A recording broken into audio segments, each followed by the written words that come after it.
Hello, my good viewers at Gugude TV, again with Nafnapis in our program, The Hidden Treasure in Agriculture.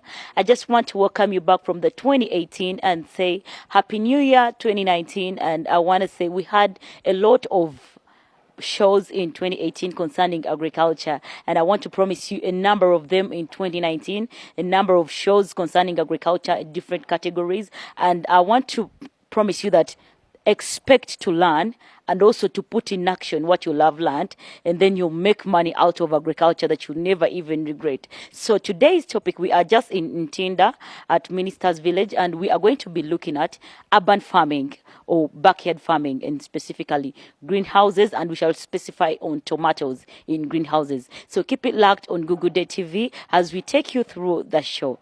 We love you. Yes, we are back. As I say, that we are going to be taking you through urban farming today, or backyard farming, in specifically the greenhouses, how you do farming. Many people are saying that they cannot make money in the city in agriculture, but they have no land. But I want to tell you that through today's program, you'll have land and you'll make money out of the small part of land you have in your compound. So together with me, let's move to the expert of today that is going to be taking us through today's topic, and we shall get to learn more. Thank you so much. Hello, my name is Peace, and your name? My name is Kezala Eric Damba. Okay. Yes. Who do you work as in this place? I work as the technician, or I am the director of Damba Kezala Enterprises. Okay. And we are the ones who are in charge of setting up this whole structure in your backyard, the greenhouse. Set it up, look after it. We give you the money after that. Okay. Yeah. So what we are looking at today, like I told the viewers, that we are going to look at urban farming. You know, many people are saying, I would do agriculture, but I don't have land. But then we see people could make money maybe even at their home places, in the small piece of land they have, or in the courtyard still. Is that possible? Very possible. Very possible. Okay. Because, for example, this greenhouse, it is just a 5 by 4 meters greenhouse. Very small. Anybody can put it in there, even a corridor. You know, you just put in it. It will have about 200 tomatoes. You know, those are plants. Each tomato will give you about 30 tomatoes, the fruits. And each tomato, maybe you sell it at 100. So you're already talking about 2 million already in just a 5 by 4 meter. Yeah. Okay, so today we are looking, let's first look at the greenhouses before we drive to farming. The specific crop of today, that is tomatoes, a fruit. Okay. Is it a fruit or a crop? It is a fruit. Okay. Before we look at the fruit of today, the tomato, what is a greenhouse? Now, a greenhouse is basically growing crops under a controlled environment. By environment, I mean light and temperature. Of course, they come from the Western culture.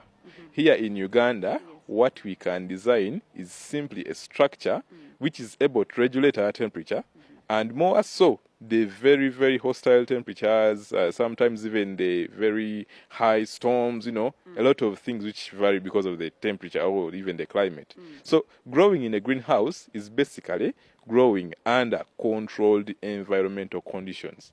And that one can happen anywhere in Uganda. It doesn't matter where you are. No, it doesn't matter. But in case there are some very hot parts of the country that I wouldn't recommend, parts like Karamoja, Moroto, very hot. You don't recommend the greenhouses? I wouldn't recommend them unless there's a sort of a shade. Because what a greenhouse does is to make sure that the temperature inside it is a little bit higher than the outside. Now, if the outside is very high or it's very hot, that means inside will be much, much more hotter, and the crops may not survive because of that. Okay. Yeah.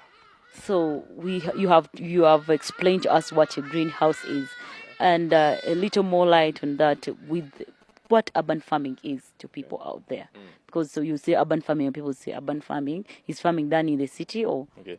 Now, urban farming, those are two words, definitely. Now, being in an urban setting is simply means being in a condition where you're working so much, you're spending so much, working a lot, and you have little time for your own self. Now, farming is, of course, growing crops and animals.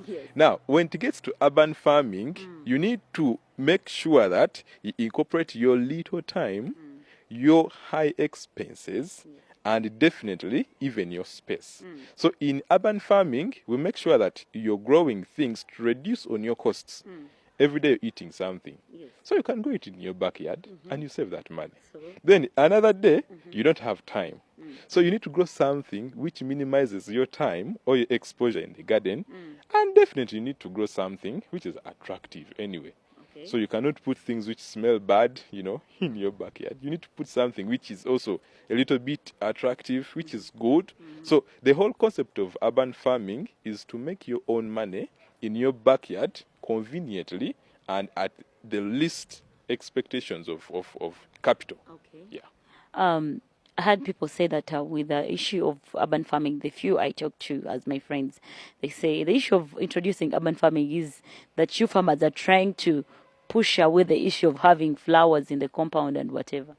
Well, you can replace edible crops with flowers. Okay. I mean, a tomato can look so nice, and then you harvest it the other day. As a flower. Yeah, a cabbage can look so nice. Okay. Yes, you can even put spices, rosemary, strawberries. They look nice. They are flowers to maybe the wife in the home, but they are food to the children. So you can have flowers, but you can also have edible flowers. Okay. Yeah. So today, like I told the viewers, that we're looking at a greenhouse, and specifically we'll look at a greenhouse. Before we drive into the main fruit or crop of today, whatever it is, can we look at, can I ask you something, that if someone doesn't have a greenhouse, can that person have a farm or a small farm in the yard? Yeah, definitely. We can set for you buckets, little buckets, or you can even collect them yourself. Yeah. What you need is the knowledge. Okay. Yeah, you plant the right seed, make sure you look after it properly, then you position it in the right place. We all know crops need sunlight. Yeah. So don't get your crops and put them in the sitting room. They won't grow. So as long as you can have some space, they get some sunlight, you can water them, you can grow anything that you want. Okay. Yes. Oh, that's so great. Thank you so much. So we're back to the point of the greenhouse. How much does someone need to make the smallest meter? Is it meters of a greenhouse? How much can someone put in? Yeah, it's not costly. Anyway, at a greenhouse of about 5 meters by 4, Is that the smallest? yeah, the smallest, which can bring in some money. Okay. Yeah, you can have a smaller one, but it may not give you enough money. Okay. Yeah, so that one may go at about 2.3, but that 2.3 covers the material, the construction, the tomatoes, follow-up, and even marketing for you. So, to some point, you can say, no, with this 2.3, I may not afford it. So please just do for me a simpler budget so we can maybe construct for you something. Then you grow it yourself with our supervision. But most cases, we recommend that, we give you a full package, especially for the first season. Yeah, then when you want to set up a second greenhouse, yeah, then you can reduce on some of those costs. You can do some things by your own because we have trained you for a full season. Yeah, so a minimum would cost you about 2.3. Okay. Yeah. What could be the requirements of making or setting up a greenhouse? We usually set them up using locally available materials. Just get timber, nails. The only thing you need to buy is maybe the Optinet and the polythene up. What is the Optinet? Optinet is just a net. Okay. Yeah, a net that you put in the sides so that when the temperatures are high, wind can blow in or outside. Okay. Yeah, we put it in the side so that we don't have very high temperatures for our crops inside there. Okay. Yes, then you need the polythene. I call it polythene. Yeah, the one which will shield rain from coming in, Also, it regulates on the sunshine. There are different gauges, but we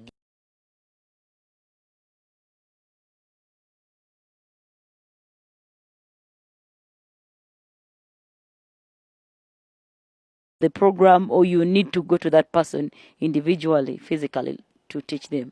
they can learn, but as it is always said, practical is better. Okay. Yeah, so it is better you learn on TV, but still we come and set up for you, and you learn it firsthand. Okay. Yes. I believe there are advantages and disadvantages of something. Whichever thing you do in life, it has an advantage and a disadvantage.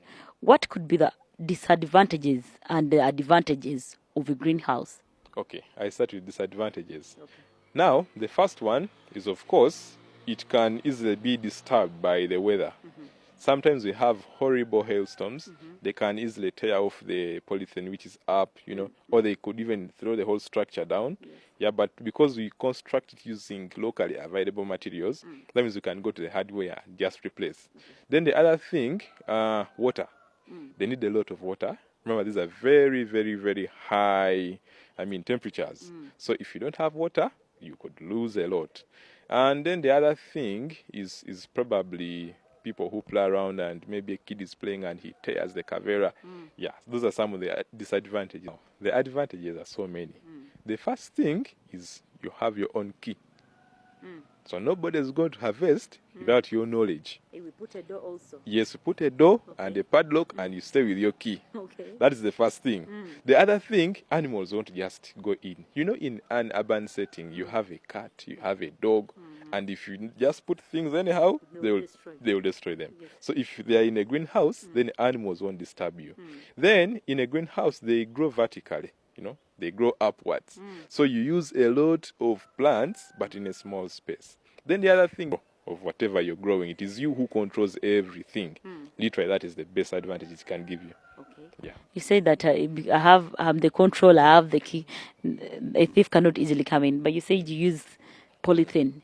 Can someone just cut the polythene and enter? Or is there a way you protect it inside that even if they cut the polythene, they will not get in? Now with thieves, usually thieves, you have to pray to God at first. But the most important thing, what we do is that you make sure that you're vigilant. This is polythene, and if someone has maybe a big sort of machine, he can cut through. But think about if you didn't have a greenhouse, he would just come and pick and goes anyhow. But if he's breaking into the greenhouse, it could take him quite longer than without it. So in that way, you can easily find him. Even the note is not so easy to be cut. Okay. Yeah, it is a little bit tougher. About fire. Maybe a kid played around with fire or a matchbox. Couldn't it burn up? Yeah, definitely. This is wood and polythene. If a kid brought, fire, he can easily burn it. Yeah, I think that's one of the disadvantages. But it is very rare. Yeah, it rarely happens. We just have to keep them away and maybe warn them not to. Yes, you need to warn your kids to place more safely so that they won't burn your investment. And yeah. Okay, thank you so much. We've gone through that part, and I want us to drive to something else. My good viewers, want to say thank you so much for watching just the little beginning or a small beginning of the program today. This has been the first episode. Please let me have a short break, a commercial break, and then we'll get back with the next episode, and we'll be getting to the specific fruit or crop of today, and that is tomato farming in a greenhouse. Thank you so much. Keep it locked on Gugude TV.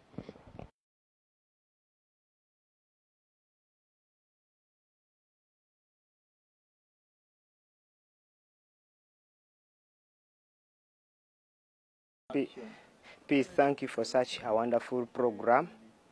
So, my name is Kagombe Ronald from Muyenga. So, my question is about the greenhouse. Is it only tomatoes which can be grown in a greenhouse or also some other crops? Okay, my good viewers at Gugude TV, again back on air with the program Hidden Treasure in Agriculture. Like I promised you in the first episode that we are going to start looking at the specific crop or fruit of today, that is the tomatoes.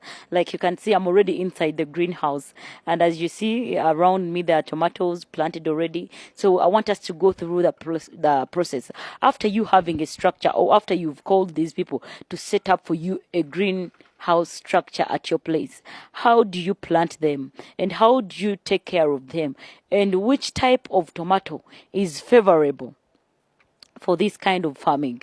Let's get to the expert, and then he will take us through. We'll come back from the break. Thank you very much. Yes.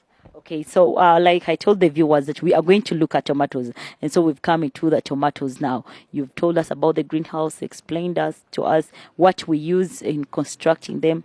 It's unfortunate that we cannot go with the process straight away from the beginning point of setting up the structure. We'll go through it, but I think maybe next time. So tell us about tomatoes. Do we just actually, what I'll ask first is, what type of tomato is the best for this kind of farming? Yes. Of course, tomatoes have very many varieties, but usually when we are setting up, we give you the ones which are much more easier to handle and which are cheaper. So that in case you make a mistake in the beginning, it is not so expensive for you.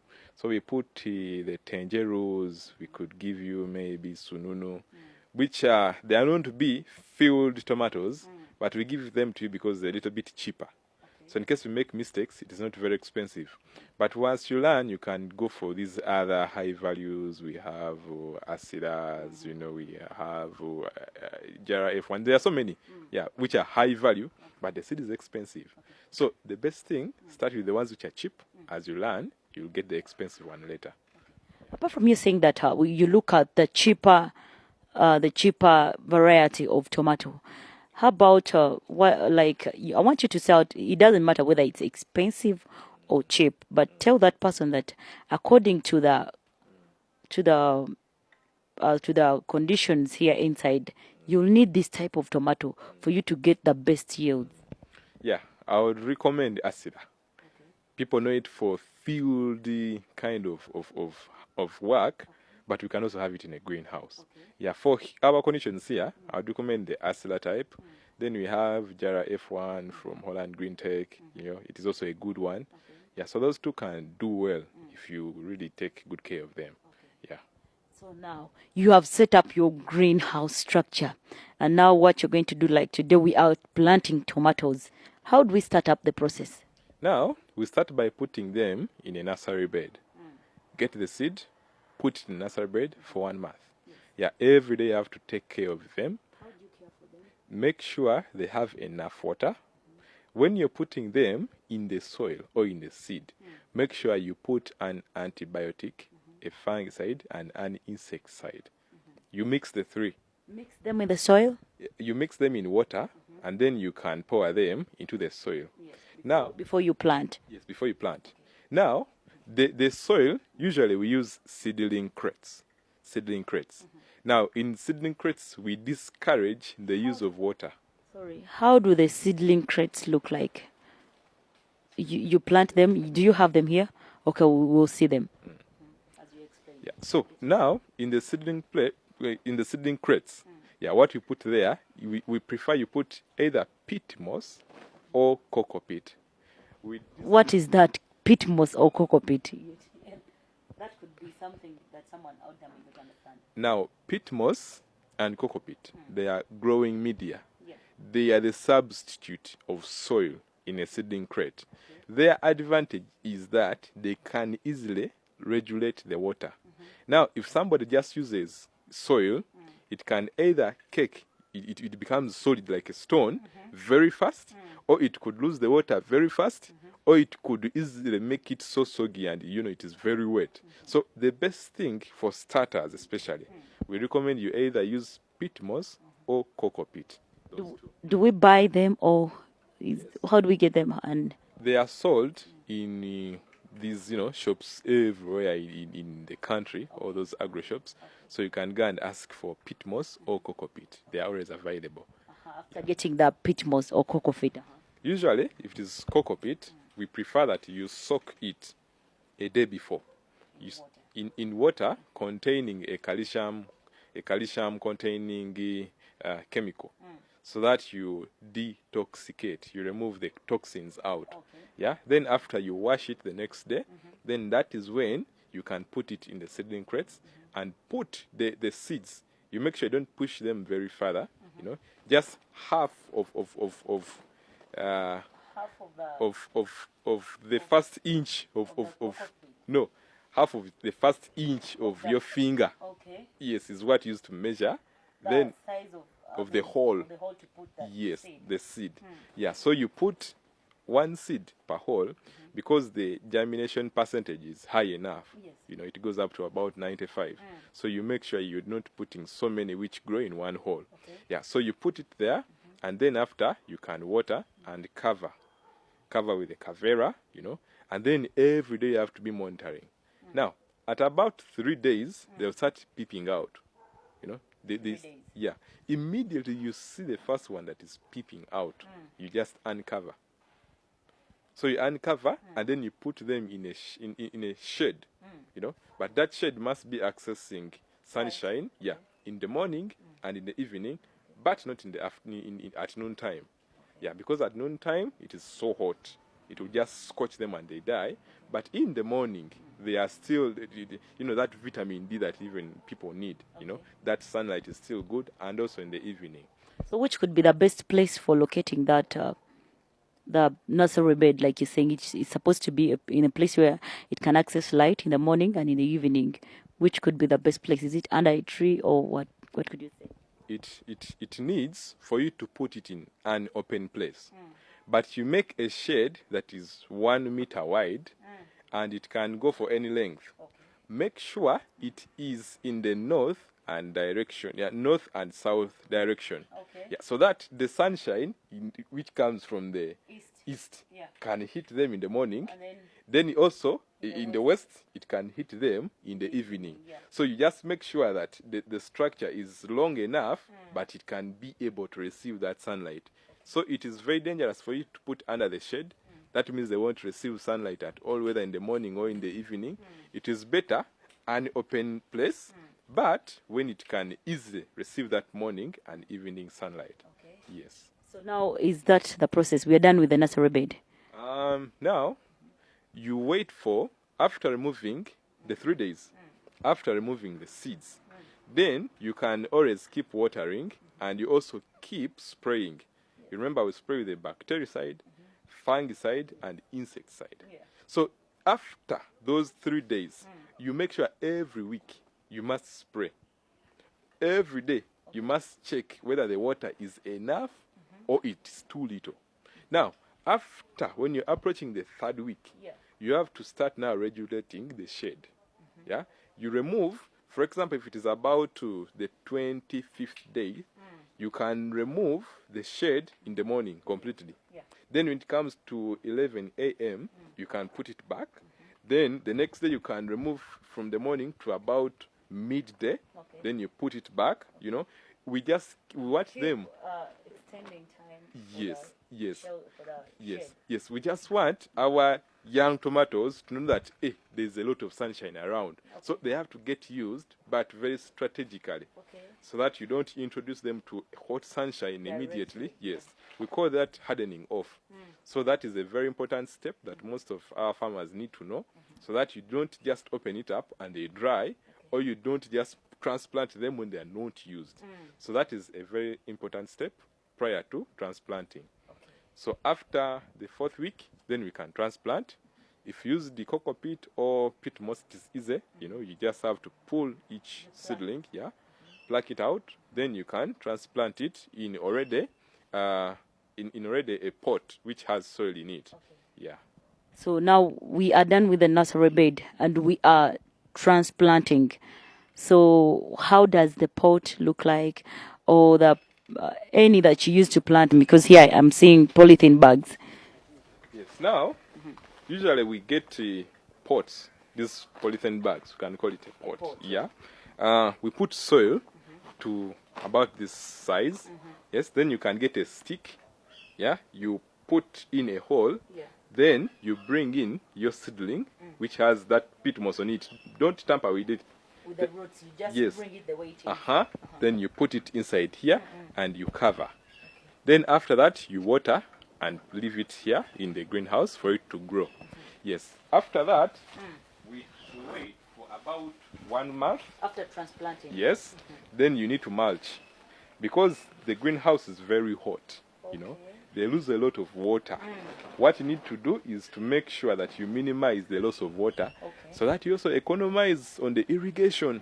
So what we have to make sure is that we mulch after one week or maybe a month when they are strong enough. So that we minimize on the water loss. So we mulch using the husks. Yeah, the husks are good for that. Don't use very green things, because they start competing with our crops for the nutrients, or for the bacteria, for them to rot. They may instead get the nutrients from the plant itself, and then they kill it. Meaning, because there are many husks, these are timber husks, and then there are also coffee husks. Can we use are the coffee husks okay? The coffee husks, after they are well dried, if they are wet, they would scorch the plants. Scorching means they would have to suck the nutrients out of the soil. Because they want to rot. Yes, because they need to rot. But if they are dry enough, then they are okay. Yes. Okay. Then take us through. You're still taking us. It's your turn. You have now planted, and it's a month, and now you've mulched. Okay, good viewers, I want to say thank you so much for watching the episode. We are still moving on with the greenhouse farming and specifically on tomatoes. So we have ended on the issue of we are done with transplanting, and it is 1 month old. We have mulched, and then in the next episode, keep it locked on Google Day TV, and to the next episode next Saturday we will be watching more of it because of time. We could not complete everything today, so keep it locked on Google Day TV. We love you so much. Thank you for watching the Hidden Treasures in Agriculture. Remember to get us on Facebook, Hidden Treasures in Agriculture, and YouTube, Nafuna Peace, Hidden Treasures in Agriculture. And then you can get our app of our TV station, that is Yo TV. You subscribe to it and then be watching us wherever you are, anytime you want. We love you so much. Greetings to everyone. Keep it locked on Google Day TV.